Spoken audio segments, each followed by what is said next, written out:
YS Vivekananda Reddy హత్య కేసులో కీలక మలుపు చోటు చేసుకుంది. ఈ హత్య కేసుని విచారణ చేస్తున్నటువంటి సిబిఐ డైరెక్టర్ రామ్ సింగ్ గారి మీద అప్పట్లో కేసు నమోదు చేసినటువంటి ఏఎస్పీ అయినటువంటి రాజేశ్వర్ రెడ్డి, అలాగే ఏఎస్ఐ రామకృష్ణారెడ్డి, వీరి మీద ఇప్పుడు పోలీసులు కేసు నమోదు చేసి వారిని విచారిస్తూ ఉన్నటువంటి క్రమంలో వారు అప్రూవర్గా మారితే ఎవరికి నష్టం అనేది మనం పూర్తి స్థాయిలో విశ్లేషణ చేసుకుందాం. ప్రస్తుతం మనతో పాటున్నారు ప్రముఖ రాజకీయ విశ్లేషకులు, ప్రముఖ సీనియర్ జర్నలిస్ట్ దుర్గా వడ్లమణి గారు. వారితో మాట్లాడదాం. మేడం నమస్తే మేడం. వైఎస్ వివేకానందరెడ్డి హత్య కేసులో కీలక మలుపు చోటు చేసుకుంది. ఈ హత్య కేసును విచారిస్తున్నటువంటి సిబిఐ డైరెక్టర్ అయినటువంటి రామ్ సింగ్ గారి మీద కేసు నమోదు చేసినటువంటి ఏఎస్పీ రాజేశ్వర్ రెడ్డి, అలాగే ఏఎస్ఐ రామకృష్ణారెడ్డి, వీరి మీద ఇప్పుడు పోలీసులు కేసు నమోదు చేసి వారిని విచారిస్తూ ఉన్నారు. అసలు ఈ కేసులో ఏం జరగబోతుంది? వారు అప్రూవర్గా మారేటువంటి అవకాశం ఉందా? అప్రూవర్గా మారితే ఎవరికి నష్టం అంటే ఏం చెప్తారు మేడం? ఇప్పుడు వివేకానందరెడ్డి హత్య కేసులో మీకు తెలుసు 2019 నుంచి 2025 మనం ఆల్మోస్ట్ నవంబర్కి వచ్చామండి. సో 2019 డిసెంబర్ 15న ఎవరైతే ఉన్నారో రామ్ సింగ్ అని సిబిఐ అధికారి ఆ రోజు ఆయన మీద కేసు పెట్టారు. ఎవరు? అప్పటి ఏఎస్పీ రాజేశ్వర్ రెడ్డి, అప్పటి ఏఎస్ఐ రామకృష్ణారెడ్డి. అంటే సిబిఐ అధికారి మీదే కేసు పెట్టిన ఘనులు అన్నమాట వాళ్ళు. అంటే సునీత తరఫున వాళ్ళు కేసు విచారణ చేస్తున్నారు. వివేకానందరెడ్డి హత్య ఎలా జరిగిందో మనకు తెలుసు. ఆ రోజు పరిణామాలన్నీ అందరూ చూశారు. ఆ తర్వాత 5 ఏళ్ళు జగన్మోహన్ రెడ్డి ముఖ్యమంత్రిగా ఉండి కూడా బాబాయ్ హత్య కేసుని ఛేదించలేకపోయారు ఆయన. తర్వాత అవినాష్ రెడ్డి విషయంలో ఏం జరిగిందో మనం చూసామండి. సిబిఐ అరెస్ట్ చేయకుండా ఎలా డ్రామాలు ఆడాడు, ఆ తల్లిని అడ్డు పెట్టుకుని, ఆ రోజు అది కూడా మీరు చూశారు, అందరూ చూశారు అది. అయితే ఈ కేసులో ఇంతవరకు అంటే ఇప్పుడు కొద్దిగా అడుగులు పడుతున్నాయి. అందులో భాగంగా ఈ రాజేశ్వర్ రెడ్డిని, రామకృష్ణారెడ్డిని వాళ్ళు విచారణ మొదలుపెట్టారు. ఇంటికి వెళ్ళి వాంగ్మూలం తీసుకోవటం జరిగింది. లింగాలకు చెందిన పళ్ళయ్యప్ప అనే అతను దీని మీద కేసు నమోదు చేశారు ఆయన. తర్వాత సునీత పిఏ కూడా దీని మీద ఇది కేసు పెట్టడం జరిగింది. మొత్తం మీద ఒక కదలిక అయితే వచ్చింది. అసలు ఎక్కడైనా కూడా సిబిఐ అధికారి మీద రివర్స్లో కేసు పెట్టడం అనేది మనకి తెలిసి చరిత్రలో ఇదే మొదటిసారేమో, మనకు తెలియదు. అంటే జగన్మోహన్ రెడ్డి ఏమైనా చేయగలరు. అందుకు ఉదాహరణ ఇవాళ సిబిఐ ముందు హాజరు కమ్మంటే ఆయన మెమో దాఖలు చేశారు కదా, నేను రాలేను, నేను వస్తే ప్రభుత్వానికి ఇబ్బంది అవుతుంది, ప్రభుత్వం రక్షణ కల్పించలేదు, ఆ తర్వాత ప్రజలు ఇబ్బంది పడతారు అంటే తన అవసరానికి ఆయన ఎలాగైనా మాట్లాడగలడు. అదే తను ఎవరినైనా పరామర్శించడానికి వెళ్తే ఒక గంజాయి బ్యాచ్ని కావచ్చు, మరొకరిని కావచ్చు, ప్రజల్ని తొక్కుకుంటూ వెళ్ళిపోతాడు ఆయన. తన సొంత కార్యకర్తలే కారు కింద పడి చనిపోయే స్థితిలో ఉంటే పక్కకు తోసేసి వెళ్ళిపోతాడు. మనం ఇవన్నీ కూడా చూసామండి. అంటే జగన్మోహన్ రెడ్డికి తన పని తప్ప మిగతా ఎవరు ఎట్టుపోయినా సంబంధం ఉండదు అనేదానికి ఒక తార్కాణంగా మనం చెప్పుకుంటున్నాం. సో ఇవాళ వివేకానందరెడ్డి హత్య కేసులో కూడా ఆ రోజు వివేకానందరెడ్డి హత్య జరిగింది అనగానే ఆయన వెంటనే ఒక హెలికాప్టర్లో వెళ్ళలేదు, మనకు తెలుసు. ఎప్పుడో సాయంకాలం చేరుకున్నాడు, తెల్లారకట్ట ఫోన్ వెళ్తే. అంటే ఆయనకు ఫోన్ కూడా ఉండదు అనే విషయం ఆ రోజే తెలిసినట్టుంది అందరికీ, ప్రజలకు కూడా.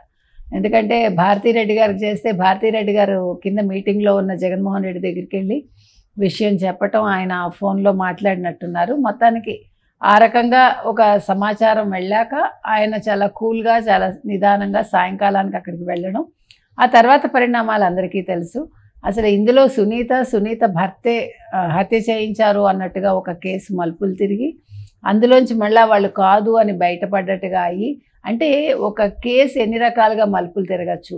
ఆ తర్వాత ఇదేది కాదు, అసలు అతనెవరు, వివేకానందరెడ్డి ఒక ముస్లిం అమ్మాయిని చేసుకోవటం, ఆమెతో ఒక బిడ్డను కనడం, ఇవి కూడా కారణాలంటూ, తర్వాత ఆస్తి తగాదాలంటూ ఇలా రకరకాలుగా ఈ కేసు మలుపులు తిరుగుతూ వచ్చిందండి, మనకు తెలుసు. అనూహ్యంగా ఒక సిబిఐ అధికారి రామ్ సింగ్ మీద ఈ రాజేశ్వర్ రెడ్డి కావచ్చు, రామకృష్ణారెడ్డి కావచ్చు, ఏఎస్పీ అండ్ ఏఎస్ఐ ఇద్దరు కూడా కేసులు పెట్టడం, దాన్ని ఇవాళ అతను రిటైర్ అయిపోయాడు కూడా, రాజేశ్వర్ రెడ్డి అనే అతను. అయినా కూడా అతను ఇంటికి వెళ్ళి వాంగ్మూలం తీసుకోవటం జరిగింది. ఈ కేసుని మళ్ళీ తిరగదోడుతున్నారు. వాళ్ళు వైఎస్ వివేకానందరెడ్డి హత్య కేసు ఈ ఇద్దరి అధికారుల మెడకు చుట్టుకోబోతుంది. ఇద్దరి అధికారులను విచారణ పేరుతో విచారిస్తూ ఉన్నారు. అసలు వాస్తవాలు కనుక బయటకు వస్తే ఆ కేసు వీళ్ళ మెడకు చుట్టుకునేటువంటి అవకాశం కూడా స్పష్టంగా కనపడుతుంది. ఏం జరగబోతుంది అంటారు దీంట్లో? ఇప్పుడు వాళ్ళు అప్రూవర్స్గా మారారు అనుకుందాం.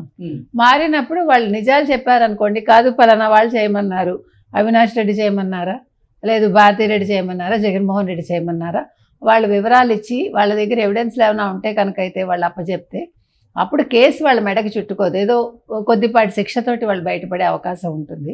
ఎందుకంటే కేసు పెట్టే వరకే చేశారు తప్ప దాని మీద అంటే తర్వాత ఏమీ పెద్దగా జరగలేదు కాబట్టి ఎవరు జైలుకి వెళ్ళడం, శిక్ష అనుభవించడం జరగలేదు కదా. సిబిఐ అధికారి మీద కేసు నమోదు చేశారు అంతవరకే, అది తప్పే, అందులో సందేహం లేదు. కాకపోతే ఆ తప్పుకి శిక్ష చాలా కొద్దిగా ఉండొచ్చు ఒక రకంగా. రెండోది వాళ్ళు ఎవరు చేయించారు, ఎవరు వల్ల వాళ్ళు ఎవరి ప్రోద్బలంతో వాళ్ళు చేయాల్సి వచ్చింది అనేది బయట పెడితే కనుక అయితే మీరు అన్నట్టుగా ఈ కేసు వేరే రకంగా మలుపులు తిరిగే అవకాశం ఉంది. అప్పుడు మొత్తం విషయం అంతా బయటకు వస్తుందా? రెడ్డి నిజంగా విచారణలో భాగంగా అప్పుడు అసలు ఏం జరిగిందనే విషయాలను కనుక వెలుగులోకి తీసుకొస్తే, వాళ్ళు అప్రూవర్గా కనుక మారితే ఎవరికి ప్రమాదం అంటారు? ఇంకెవరు? అవినాష్ రెడ్డి లేదంటే జగన్మోహన్ రెడ్డి, వీళ్ళకే కదండి. కానీ వీళ్ళంత ధైర్యంగా చెప్పగలరా? ఎందుకంటే వీళ్ళ మెడ మీద కత్తులు ఉండకుండా ఉంటాయా? అంటే ఎందుకంటే ఇవన్నీ కూడా ఊళ్ళల్లో కాబట్టి ఏం జరుగుతుందంటే వాళ్ళని బెదిరించే అవకాశం కూడా ఉంటుంది. అంటే ముందే అలర్ట్ అయిపోయి వాళ్ళని అలర్ట్ చేసి మీరు చెప్పొద్దు, మీరు చెప్తే మీ సంగతి తేలుస్తాము, లేకపోతే మీ కుటుంబాలని ఇది చేస్తామని అన్నారనుకోండి, అప్పుడు అది ఇబ్బంది అవుతుంది కదా. మరి వాళ్ళంత ధైర్యంగా నిర్ణయాలు తీసుకుంటారా? వాళ్ళు నిర్ణయం తీసుకుంటే వాళ్ళ కుటుంబాలకి రక్షణ ఈ ప్రభుత్వం కల్పిస్తుందా? ఇవన్నీ కూడా తెలియాలి. మొత్తం మీద ఇవాళ రామ్ సింగ్ మీద పెట్టిన కేసు విషయంలో ఒక కదలిక అయితే వచ్చిందండి. ఇది మంచి పరిణామం. తొందరగా వివేకానంద రెడ్డి హత్య కేసు సాల్వ్ అయ్యి అసలు నిందితులు ఎవరో బయటకు వస్తే సునీత ఊపిరి పీల్చుకోవడానికి, తర్వాత వివేకానంద రెడ్డి భార్య గారు ఊపిరి పీల్చుకోవడానికి ఒక అవకాశం వస్తుంది. వైఎస్ వివేకానంద రెడ్డి హత్య కేసు మీద సునీత గారు న్యాయ పోరాటం చేస్తూనే ఉన్నారు. ఈ కేసు కొన్ని రోజుల క్రితం అసలు అటకెక్కింది అని భావించినటువంటి తరుణంలో సునీత గారు కోర్టులో పిటిషన్లు వేయడం, తదుపరి దర్యాప్తు చేయించండి అంటూ వాడు కోరడం, ఆ తర్వాత కోర్టు కూడా అధికారులను అడగడం, అధికారులు మేము తదుపరి విచారణకి తదుపరి దర్యాప్తుకి సిద్ధం అంటూ వాళ్ళు చెప్పడం, ఇప్పుడు ఈ అంశం అంటే ఈ కీలక మలుపు చోటు చేసుకోవడం ఏంటి? త్వరలో ఈ కేసును ఛేదించేటువంటి అవకాశం ఉందా అంటే ఏం చెప్తారు? మీరు అన్నట్టుగా ఒక సిరీస్ ఆఫ్ ఇదిగా వెళ్తుంది కేసు. మీరు చెప్పింది కరెక్ట్. 1 by 1 జరుగుతుంది కాబట్టి సునీత కూడా నాకు ఈ ప్రభుత్వం మీద నమ్మకం ఉంది, కూటమి ప్రభుత్వం మీద అన్నారు. తర్వాత షర్మిల కూడా తనకి సునీతకి అప్పుడు సపోర్ట్ చేయడం జరిగింది. ఇటీవల కాలంలో షర్మిల ఎక్కడ మనకేమి కనిపించట్లేదు అనుకోండి, ఆవిడ ఏం మాట్లాడటం లేదు. మరి ఏం జరిగిందో మనకు తెలియదు. కానీ మొత్తానికి ఒంటరి పోరాటం చేస్తున్నారు సునీత. చేసినా కూడా ఖచ్చితంగా ఆవిడ ఈ కేసులో విజయం సాధిస్తారని ఆశిద్దాం అంతే. Okay, thank you.